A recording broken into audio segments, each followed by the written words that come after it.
অনেকেই হয়তো প্রশ্ন করেন যে খুরের বেমারটা আসলে কি জন্য আসে, আর উলানের বেমারটা মেস্টাটাইজ বেমারটা কি জন্য হয়।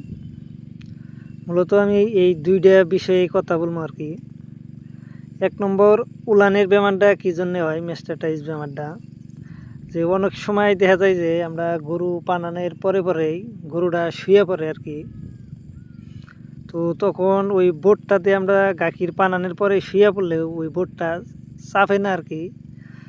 তার জন্য মূলত আকইরেই থাকে। সেই জন্য মূলত শুয়ে পড়লে মেস্টাটাইজ বেমারটা বেশিরভাগ ওই জন্যই হয় আর কি।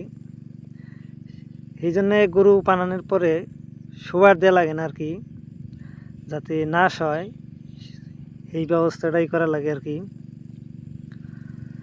আর দ্বিতীয়তে, খুরের বেমারটা কী জন্য আসে।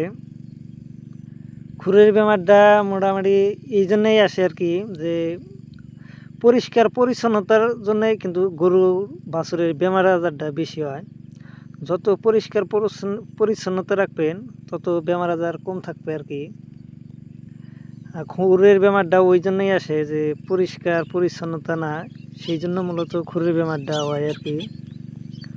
তো এক কথায় কবার গেলে সবসময় পরিষ্কার পরিচ্ছন্নতা বজায় রাখবেন, তাতে করে আনের গরুর বেমার আজার কম হবো আর কি। বেমার আজারটা তেমন একটা হবো না।